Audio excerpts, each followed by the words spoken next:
জি আসসালামু আলাইকুম। সন্ধ্যাবেলা বুটমুড়ি খাওয়ার পর এখন চা খাচ্ছি। এতক্ষণ আমাদের এক বড় ভাই ছিল না, আমাদের এই হেলাল ভাই, হেলাল ভাই, আর আছে আমার বড় ভাই ফয়সাল ভাই, সাথে আছে ইমাম ভাই, সাথে আছে আমাদের সাইদ স্যার, সাথে আছে আমাদের প্রবাসী একজন বড় ভাই, আরো লিটন ভাই, আর আরো ভাই আছে, সাথে আছে আমাদের দোকানদার ভাই টিমির ভাই। যাই হোক আছে, আমরা চা খাচ্ছি, খুব আড্ডা দিতেছি চমৎকার ভাবে সবাই মিলে। ভালো একটা সময় পার করতেছি আজকে বৃষ্টির কারণে, সবাই মিলে একসাথে আছি। যাই হোক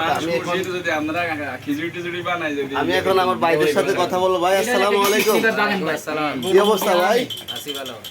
আপনি হচ্ছেন আমাদের এই সমাজের এই মধ্যমণি, মানে আপনি ছাড়া আমাদের কোনো প্রোগ্রামে ভালো হয় না। আমি আর ফয়সাল ভাই ঢাকা গেছে, আমরা খুব মিস করছি। সাথে আছে আমাদের স্যার হচ্ছে আরো মধ্যমণি সাইদ স্যার, ওনাকে সবসময় পাওয়া যায় না, খুব ব্যস্ত মানুষ। যাই হোক আজকে ব্যস্ততার মধ্যে আমাদের সময় দিচ্ছে, ওনাকে অসংখ্য ধন্যবাদ। আল্লাহ হাফেজ, সবাই ভালো থাকবেন। আবারও কখনো সবার সাথে এরকম আড্ডা হবে।